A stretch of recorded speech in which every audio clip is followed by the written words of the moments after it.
In the frozen upper air of central Germany, at the height of the American daylight bombing campaign, there existed moments when the sky itself seemed to split apart.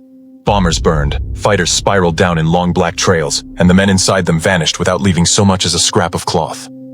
But among all the chaotic violence of 1943, one incident stood out. An explosion so violent, so sudden, that experienced Luftwaffe pilots were left convinced they had witnessed something beyond ordinary combat. It began on a pale morning over the Ruhr, where dozens of B-17 flying fortresses lumbered across the sky at 25,000 feet, their engines thundering in slow, relentless rhythm. The black puffs of 88mm flak crawled upward toward them, but it was the fighters of Jagdgeschwader 2 and Jagdgeschwader 26, Hitler's elite Western Front units, that the bomber crews feared most. One German pilot among them was already a legend, even though he was barely in his mid-20s. With more than 100 confirmed aerial victories, he had survived dogfights over France, duels with RAF Spitfires, and shootouts with Soviet Yak fighters on the Eastern Front. To the Americans, men like him were ghosts, appearing from the sun, firing a blur of cannon shells, and then slipping away before the gunners could react.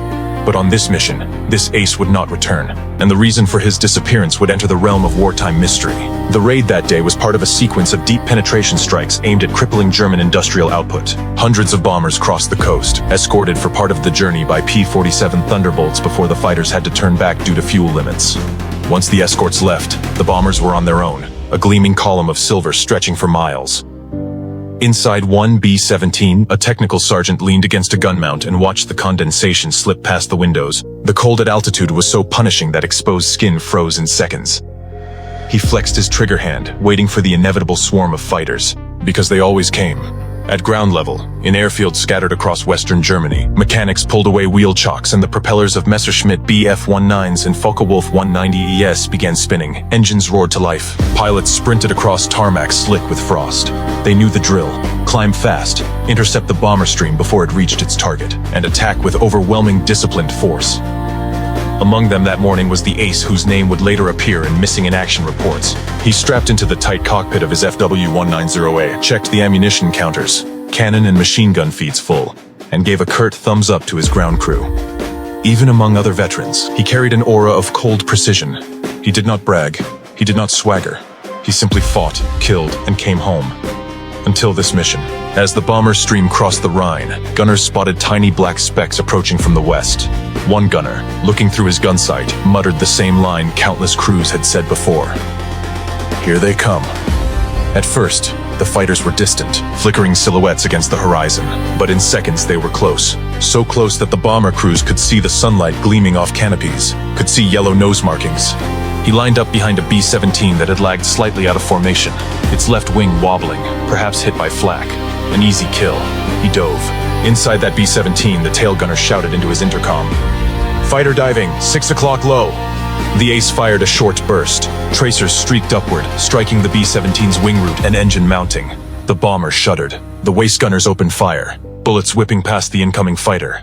Then he fired a second burst. Flashes of impact rippled across the bomber's fuselage. The German closed in, preparing for the kill shot. Either a wing-ripping salvo or a fireball that would tear the bomber apart. It was at this moment that everything went wrong. Without warning, without any sign of structural collapse, the entire B-17 erupted in a blinding white fireball. To the German pilots behind him, it looked like the bomber had simply vanished, and their ace, who had been only a dozen meters behind it, disappeared with it. The explosion was so vast and violent that it expanded outward in a spherical shockwave. Several nearby FW-19s and 109s were thrown off course, buffeted by the blast's concussion. One pilot later wrote that it felt as if the sky itself had detonated. Fuel, oxygen, bombs, and structural stress sometimes produced catastrophic failures, but this was something more. Some pilots believed the oxygen lines inside the bomber had ruptured at the exact moment the cannon shells struck the internal fuel system, producing a fuel-air explosion, one of the most violent types of blasts known in wartime aviation. Whatever the mechanism, the effect was total destruction, and a Luftwaffe ace, one of their best, had vanished in the blink of an eye. Back at their base, surviving B-17 crews reported the explosion as one of the largest they had ever seen. One top turret gunner said the blast looked like a sunburst, white and immediate and terrifying. Another wrote in his mission log that it was as if the bomber was erased from existence. None of them had seen the German fighter that vanished with it. To them, it was just another brutal loss in a sky filled with them. But to the Luftwaffe, it was the disappearance of a master tactician, a pilot whose experience should have carried him safely through the attack, a man who had flown more than 300 missions without a scratch. And now there was not even a fragment of his aircraft left to recover. Just questions. This is where the mystery begins. Not in folklore, not in rumor, but in the official combat reports submitted by German pilots on that day. Reports that were preserved, reviewed, and cross-checked by historians decades later. Reports that all repeat the same curious truth. A B-17 exploded with such ferocity that it took a top Luftwaffe ace with it. And neither aircraft was ever found. What caused it? Why was the explosion so violent? And what did it mean for the air war over Europe? To understand the full magnitude of what happened, and the consequences that followed, we need to go deeper into the tactics, weapons, and deadly physics of air combat in 1943. The shock of the explosion lingered long after the smoke dispersed. For the bomber crews who watched their formation close ranks around the void, it was just another terrifying moment in a long campaign. But for the German fighters that regrouped above the drifting haze, it was something else entirely. A rupture in the logic of air combat. Nothing about the blast made sense to them. B-17s could burn, break apart, or snap at the wings when hit. They could detonate if a bomb load was struck. But this blast had been different. Instantaneous, spherical, white-hot. It resembled the ignition of a massive fuel-air mixture, something far more powerful than a standard internal explosion. One pilot described it as a sun blooming in the sky. Another said simply, everything disappeared. And in the confusion that followed, the fighters aborted their next run, drifting back toward their base in disarray. For the first time in many of their careers, they were rattled. When the surviving pilots landed and removed their oxygen masks, ground crew immediately noticed the tension in their faces. There was no celebratory chatter, no quick boasts, no gun camera banter. Instead, there was a long silence as they waited for their commanding officer. When he arrived, the pilots struggled to explain what they had seen. They spoke over each other, describing flash, shockwave, disappearance. The commander, a pragmatic veteran of the Battle of Britain, asked a single question. Where is he? The Ace's plane had not been seen exiting the explosion. No parachute, no signal, no debris. One pilot whispered, he flew into the sunburst. Another corrected him quietly. No, the sunburst swallowed him. The group filed their combat reports with unusual precision. German intelligence analysts, reading the accounts hours later, underlined phrases like sudden detonation, no fragments visible, and unprecedented blast radius. Initial speculation suggested the bomber's oxygen tanks or bomb load might have ignited, but the mathematics didn't add up. B-17s carried roughly 4,000 to 8,000 pounds of bombs on deep raids. German fighters had flown close to exploding bombers before, but nothing of this magnitude had ever been recorded. One intelligence officer scrawled a note in the margin of a report. Perhaps he was too close, no time to evade. But that explanation didn't satisfy anyone. The ace was too experienced, too skilled, too cautious. He had survived engagements far more dangerous than this, and he had always broken away from a bomber just before the optimal firing moment, the point at which one more second in the enemy gunner's sights could mean death. This time, he pressed closer, and no one understood why. Hours before the explosion, the B-17 formation had been under constant strain, already missing one bomber. Another had fallen out of formation after losing an engine to flak. Inside the cold aluminum fuselages, temperatures plunged below -40 degrees Celsius. Frost crusted the guns, oil lines stiffened, mask valves froze. The bomber that would later detonate was flying in the middle of the high formation, the safest position, at least in theory. Inside that aircraft, the crew moved with the slow, deliberate motions of men weighed down by flight gear. The navigator checked his maps under a dim lamp. The radio operator tapped out position reports. The waist gunners scanned the sky for fighters, their breath crystallizing in the air. The co-pilot briefly removed his glove to adjust an oxygen fitting. He yelped as his fingers burned with instant frostbite. Then came the sound no bomber crew ever forgot. Fighters, 6 high! The intercom buzzed with tension. Gunners swiveled. The tail gunner barked out corrections. From the cockpit, the pilot could see the German fighters dropping down like stones, sunlight glinting off their wings. What he did not know, what none of them knew, was that their aircraft was already compromised. Flak earlier in the mission had punctured an oxygen manifold beneath the radio room floor. The leak was slow, but constant, filling part of the fuselage with enriched oxygen, far more volatile than regular atmosphere. The crew didn't notice. The airflow carried most of it aft, toward the tail and waist compartments. A fuel air bomb was forming inside the aircraft. None of the crew had any idea. The FW-190 dived. The ace approached from below and behind, the deadliest angle. He kept his throttle open just enough to maintain closing speed. His guns were armed. Ammunition counters hummed softly. He checked the deflection, nudged the stick, and prepared for the kill. He fired a short burst, striking the bomber's underside, ripping into the belly just forward of the bomb bay. From inside the B-17, the radio operator felt the entire floor shudder. Shells tore through the oxygen manifolds, rupturing the cracked fittings, releasing a violent surge of enriched oxygen. The ace fired again. This time, his shells pierced deeper, into the fuel tank that had been slowly venting vapor. The mixture reached critical concentration. All it would take was one spark. The spark came from a fragment of his 20mm cannon shell, a tiny incandescent shard that struck a steel bracket inside the bomber. The enriched oxygen ignited it instantly. The fuel vapor detonated. To the German pilots above and behind, the explosion didn't look like a weapon firing or an aircraft breaking apart. It looked like a white sphere, perfectly round, bursting outward in every direction at once. The heat flash struck their canopies. The shockwave rattled their wings. Several pilots instinctively ducked inside their cockpits. The ace was gone. His aircraft had been directly behind the bomber at the moment of ignition, less than 30 meters away, too close to react, too close to escape. One surviving pilot later wrote, "Back at the airfield, officers gathered around the combat reports. The disappearance of such an accomplished pilot demanded answers. The Luftwaffe was already losing irreplaceable veterans. Every death mattered. Every anomaly was investigated. Technicians examined fragments recovered from the bomber that fell behind the formation, but these were from the trailing debris, not the exploding aircraft. No pieces of the Ace's fighter were ever found, not even a scorched scrap of metal. Radar logs showed no stray contact after the explosion. The wind direction and altitude were analyzed. Nothing. The final intelligence summary read, "No physical evidence remains of the missing fighter or pilot." And then, in smaller handwriting beneath, "Absorbed by explosion." It was the only explanation that fit the facts, even if it strained belief. The explosion was not only seen by Germans. Several bomber crews submitted reports describing a sudden flash the size of a house, and the brightest light of the entire mission. Some thought a bomb load had detonated. Others believed a mid-air collision had occurred. But none of them saw the German fighter disappear. Their attention was on survival, on the remaining waves of fighters still diving in from the clouds. For them, the mystery would wait until after the war, when the missing Luftwaffe ace's name surfaced in post-war Luftwaffe histories. For now, the event faded beneath the continuous grind of missions, losses, and repairs. The sky over central Germany had become a battlefield of smoke trails and spiraling metal.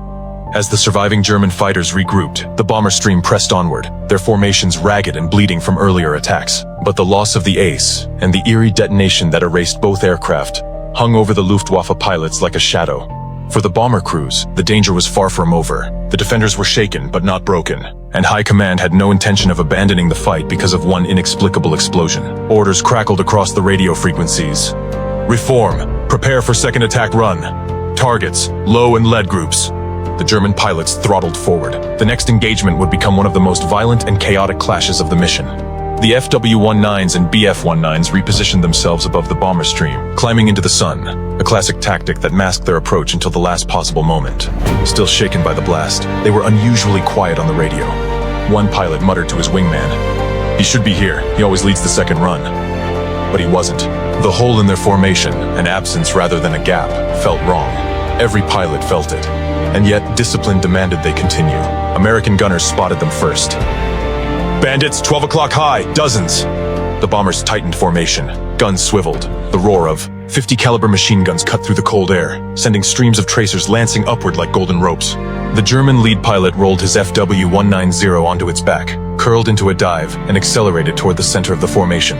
Tracers whipped past him. The airframe shook. Oil streaked across his windscreen, but he stayed committed, driving downward like a warhead. The bombers returned fire in sheets of steel. Waist gunners stitched long arcs across the sky. The top turret spat fire directly into the path of the oncoming fighters. Inside one B-17, the bombardier braced himself, listening to the staccato pounding of the machine guns above him. Each impact against the fuselage made the nose vibrate. He whispered, "Hold together, please, hold together." And then the German attack hit. FW-19s punched through the formation at near suicidal speed, cannons spitting fire. Several B-17s took direct hits. One bomber lost an engine instantly. Another lost its entire nose section, blown apart in a shower of aluminum. A BF-109 sheared off a bomber's tail with a burst of 20mm fire, sending the aircraft tumbling downward like a comet. Parachutes appeared a moment later, then vanished into the clouds below. Still the Germans came. Still the bombers held. "Tighten up! Don't you dare drift! Don't give them a hole to slip through!" For a moment, the bombers' discipline reasserted itself. They locked wings so close that crewmen could see faces in adjacent gun positions. Eyes wide, cheeks pale, jaws clenched, German fighters found themselves flying into a wall of interlocking gunfire. A veteran FW-190 pilot dove into the kill zone and was shredded within seconds. His wings ripped free. His canopy blew off. The fuselage broke in two, spiraling in opposite directions. The surviving fighters began to hesitate. This was the fortresses at their most lethal, tight, disciplined, angry.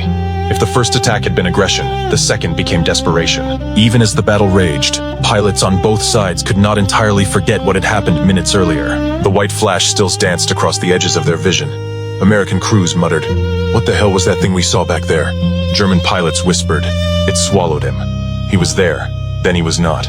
But the sky allowed them no time to think. Every second brought another engine screaming past. Another gout of smoke erupting from a bullet-riddled nacelle. Another body falling toward the distant Earth.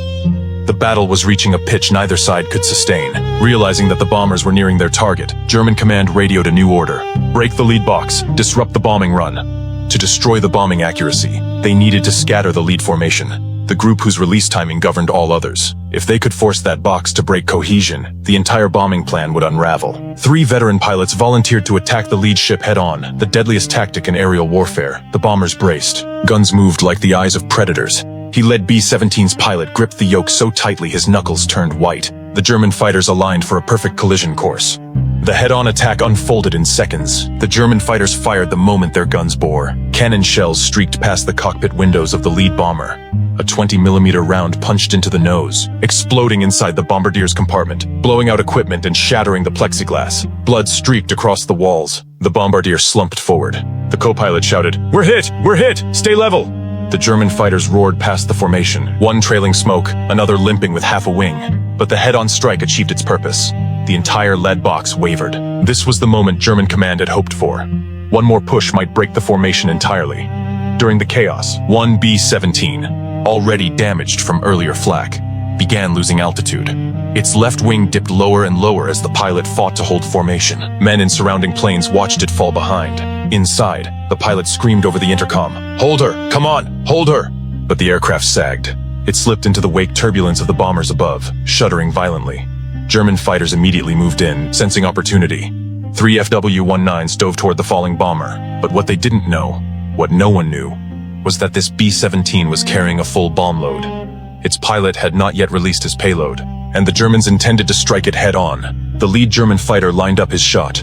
He closed in fast, firing short bursts. Shells stitched across the B-17's nose, tearing metal from the fuselage. Another fighter came in from below, aiming at the bomb bay.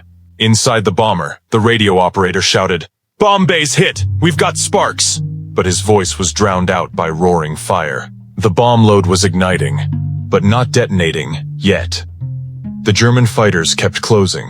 One pilot radioed, "Finish it! It will break the others." He dove for the kill. His cannon shells punched straight into the half-ignited bomb bay. The resulting explosion dwarfed the first. It was not a fireball. It was a detonation. A white-hot, blinding flash erupted downward and upward simultaneously. The blast ripped through the falling B-17 and vaporized the attacking fighter in a single instant. Shockwaves pulsed through the air like thunderclaps. Nearby bombers were thrown nearly out of control. One lost its elevators. Another had its tail rudder bent sideways.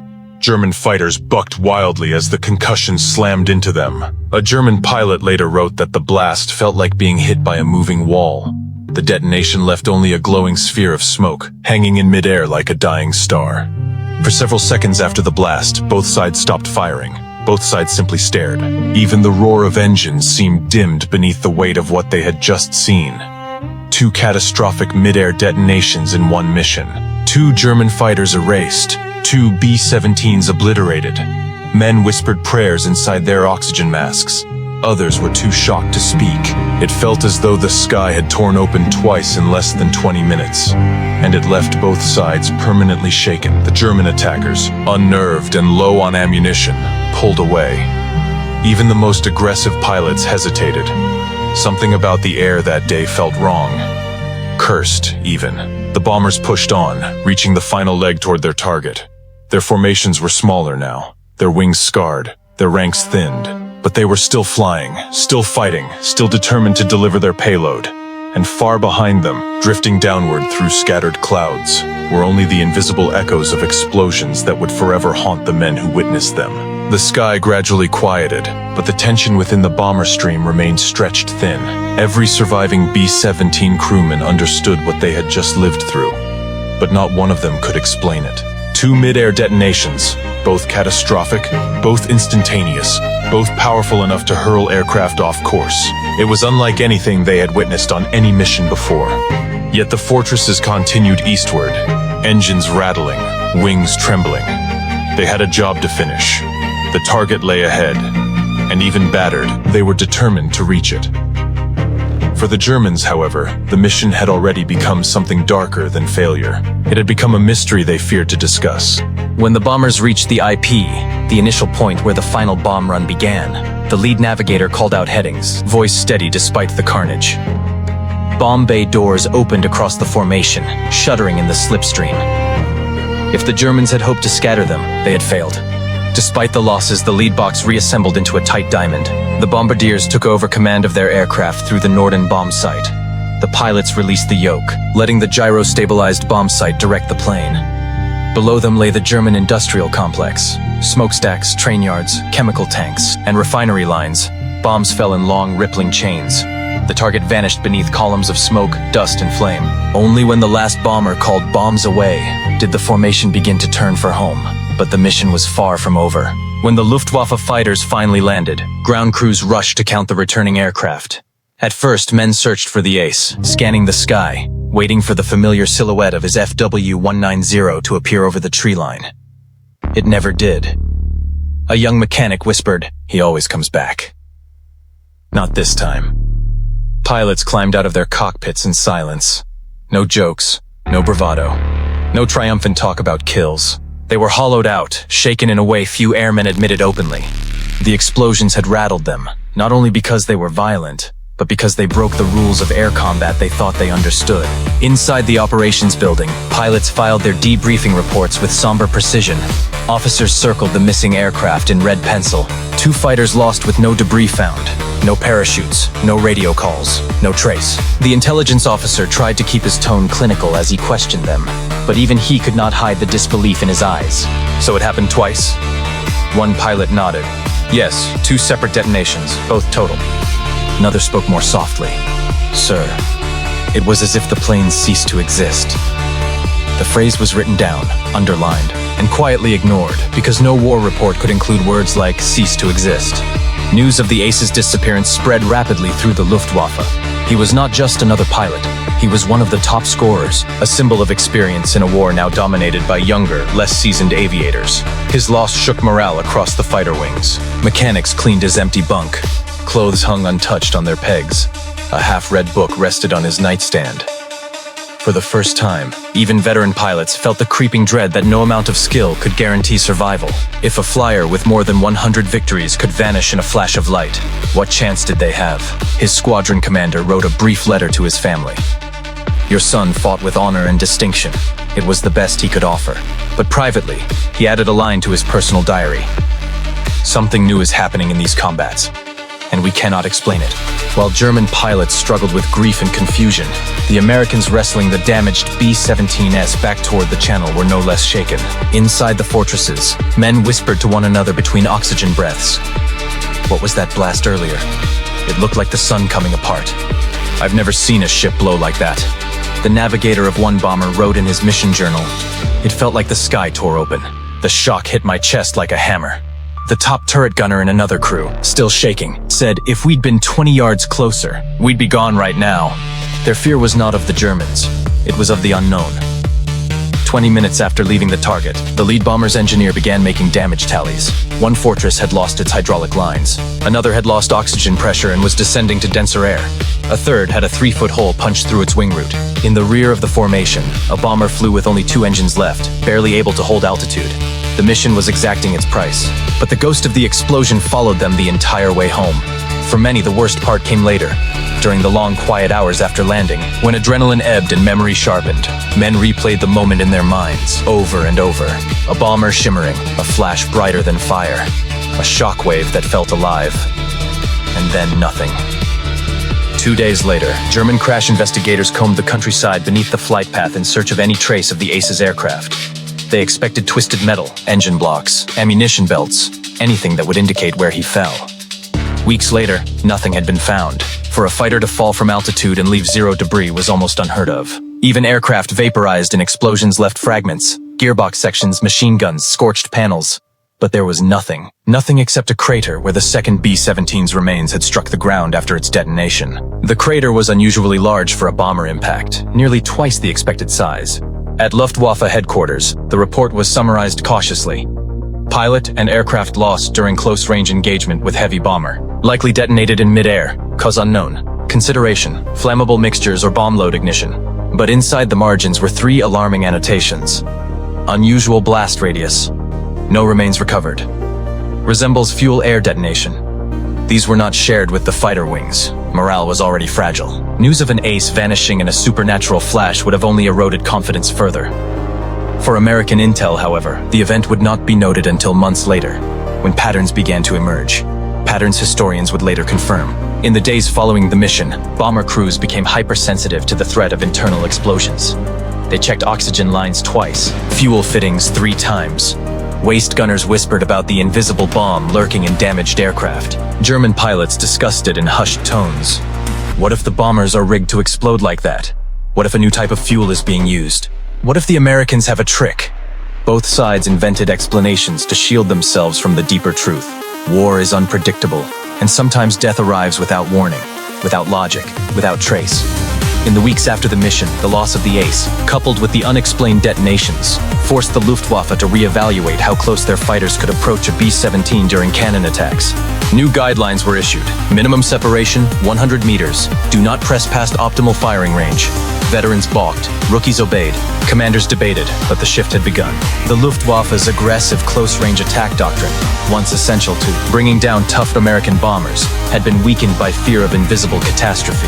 And the Americans, unaware of the internal panic they had inadvertently caused, would soon notice a difference in enemy behavior. The war in the air had changed. The mission became just one of hundreds in the relentless air war over Europe, yet the men who witnessed those twin detonations could never forget them.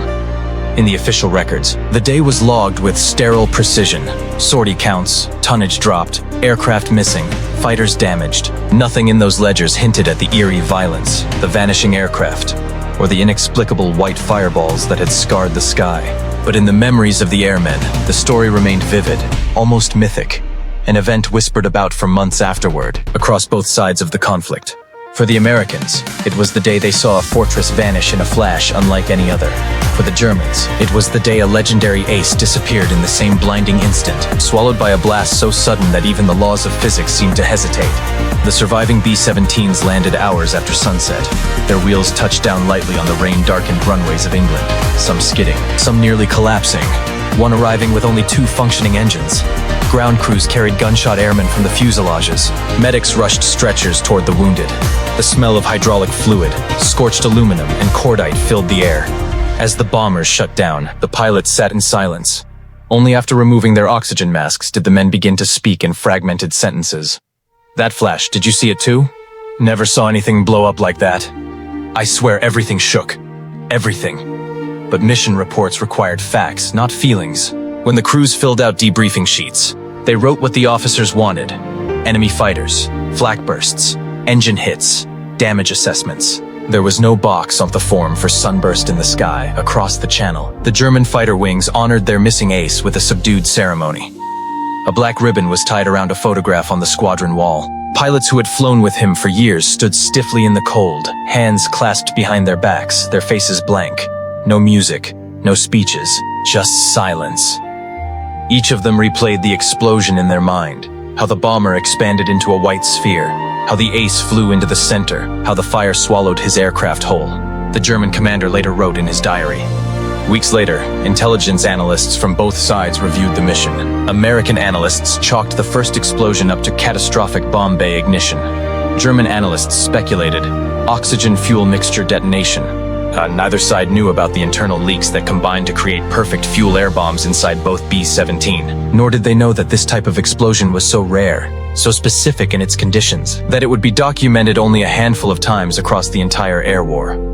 But the psychological impact was far greater. For the Luftwaffe, the event permanently influenced doctrine.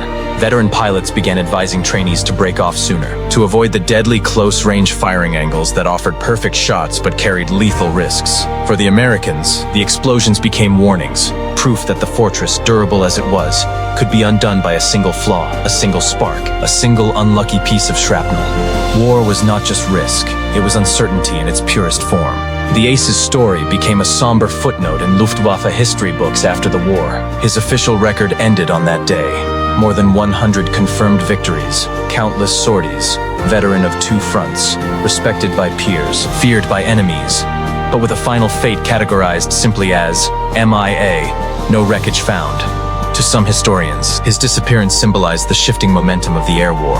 After the war, American veterans who had flown in that formation occasionally reunited.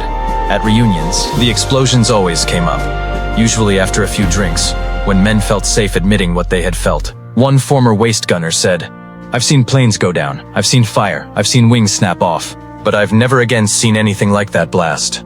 Another replied, "It was like the air lit up from the inside." Historians later confirmed that the combination of oxygen leaks, aerosolized fuel vapor, internal damage, and cannon strikes had created 2 spontaneous fuel-air bombs.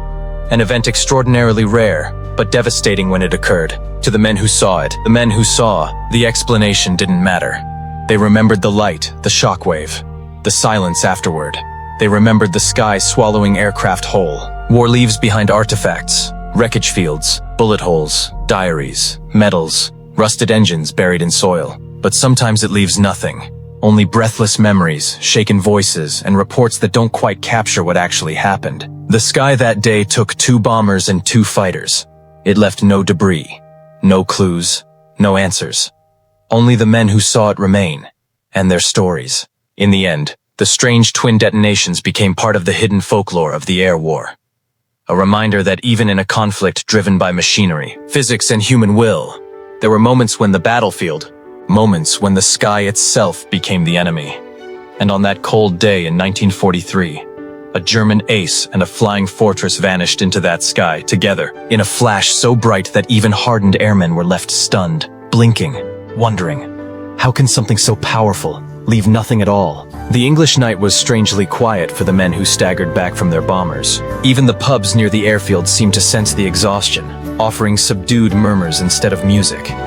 A few crews slumped into wooden chairs, their faces gray with fatigue, their hands trembling when they finally removed their gloves. One waist gunner stared into a cup of tea he hadn't touched for 10 minutes. "Every time I blink," he muttered, "I see the flash, like it's burned in." Across from him, the radio operator nodded. I felt the shock through my ribs, I really thought we were done. Their pilot, sitting quietly at the head of the table, said nothing. He simply looked at his hands, still red from gripping the controls too hard. Nobody mentioned the empty chairs where 2 crews should have been sitting. The mission had been a success on paper. Morale said otherwise. In occupied France, the Luftwaffe commander stood over a map, tracing the bomber route with 2 fingers. His voice was low, almost tired. "We lost the ace. We lost 2 others, and we damaged many more." His executive officer responded, "They are unnerved." He didn't have to explain why. The reports of the explosions had circulated quietly, first among pilots, then among the mechanics, then among every man connected with the fighter wing. Fear had slipped into the ranks like cold air under a door. The commander rubbed his temples. He was our anchor. He steadied the inexperienced pilots. Without him, he didn't finish. Outside the window, the airfield lights flickered in the fog. Mechanics worked in silence. The war was shifting, subtly but unmistakably. And for the first time, the commander felt something he had almost forgotten: doubt. 3 days later, at an intelligence station in England, analysts huddled around a single report. "2 German fighters lost with no debris?" An analyst asked, raising an eyebrow. "What do you mean, no debris?" The debriefing officer shrugged. "That's what the crews said. They saw a flash and nothing." Another analyst flipped through pages. "The Germans broke off earlier than expected." "Superstition?" someone suggested, but the senior officer leaned back in his chair. "Gentlemen, we may have spooked them more than we realized." The notion was simple yet powerful. Fear alters behavior. If the German fighters believed bombers could explode unpredictably, they might attack less aggressively, less closely, less effectively. A small shift, but in air combat, small shifts could reshape entire campaigns. The officer closed the file. At a cramped wooden desk, the wingman, one of the few who had been closest to the explosion, began writing his final statement. It was formal, structured, and precise, until he reached the moment of the detonation. His handwriting faltered. He hesitated, then wrote, "He was ahead of me by perhaps 20 meters. I saw the bomber ignite, and the light swallowed his silhouette. When the light faded, no aircraft remained." He sat there for a long minute, pen hovering over the page. Finally, he added, "I do not know how a machine of metal and fuel disappears so completely in the sky." He closed the file and slid it across the desk to his commander. Neither man spoke. A week later, German ground teams examined the crater where the second B-17 had impacted. They found something strange. One scientist knelt beside the fused soil and rubbed the glass-like surface. "This is unusual," he said. "Such vitrification requires extreme heat, more than a bomber impact typically produces." Another pointed to metallic beads scattered through the dirt. "These are vaporized alloys. The temperatures must have exceeded 2,500 degrees Celsius." One of the officers frowned. "But that's impossible. A bomber's fuel and bombs would not burn that hot." The scientists exchanged glances. One finally said, "Unless a large volume of super-oxygenated fuel vapor ignited instantly. A perfect mixture. Highly unusual, but not impossible." But privately, at the American base, the chaplain visited the barracks. The men sat on bunks, knees pulled to chests, letters home unopened beside them. He cleared his throat gently. "Many of you have seen things no man should ever have to see," he said, "and perhaps some of you saw things you cannot explain." A few heads turned. The chaplain continued, "It is not weakness to be troubled by it. It is human." One young gunner spoke softly. "Chaplain, why did it explode like that?" The chaplain hesitated. "I do not know," he admitted, "but I do know this. You men did your duty, and sometimes that's all anyone can ask." The room remained still for a long moment, but the words helped, not with understanding, with survival. Months later, in a small German town untouched by bombing, a letter arrived at a modest home. The mother read it slowly, her hands trembling. "Your son fought bravely. His loss was sudden. We could not recover his remains." She pressed the letter to her chest and closed her eyes. Neighbors later said they heard her softly repeating one phrase, "Where is he then?" This became one more unanswered question in a war filled with them. Spring 1944 arrived, and something subtle happened. Luftwaffe pilots stopped closing in as tightly behind the B-17s. Many refused to press the final 30 meters, the lethal range needed to guarantee a kill.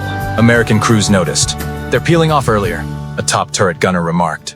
War is a machine of numbers, sorties, tonnage dropped, aircraft lost. But it is also a machine of moments, strange, violent, inexplicable events that burn themselves into memory. The sky that day took 4 planes and left no wreckage. It rattled the experienced and humbled the fearless. It altered doctrine, psychology, and the course of campaigns. And in quiet corners of post-war reunions, old men, American and German, still asked the same question. What exactly happened up there?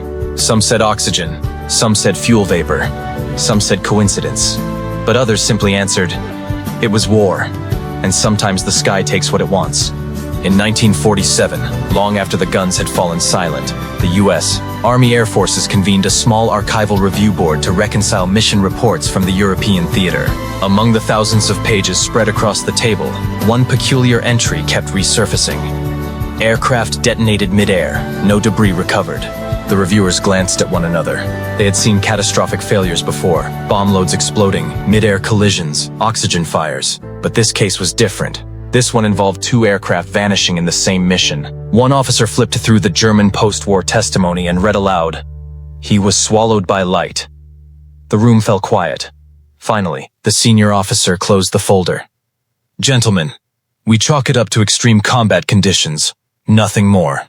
In the early 1950s, the Ace's old wingman, now a mechanic at a civilian airfield, was interviewed by a historian writing a book about the air war. When asked about the explosion, the veteran hesitated, lit a cigarette, and stared at the smoke swirling in the sunlight.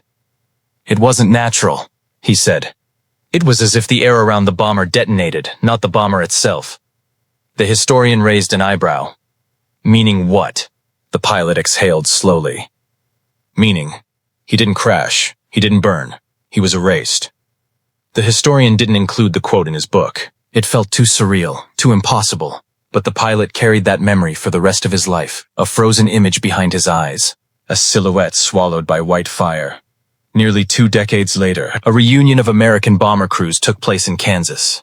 Old men gathered around tables, their hair graying, their voices softer, but their memories sharp as ever. During the evening, a former waist gunner mentioned the explosion to another crew. "You saw it too?" one veteran asked, surprised. "Saw it? The whole damn sky lit up." Another added, "I thought the sun jumped closer for a second." A quiet murmur passed through the circle. No one had talked about it in years. Some had forced themselves to forget. Then one of the men, a former navigator, said something that silenced them all. "I looked down at my map, just before the blast. When I looked,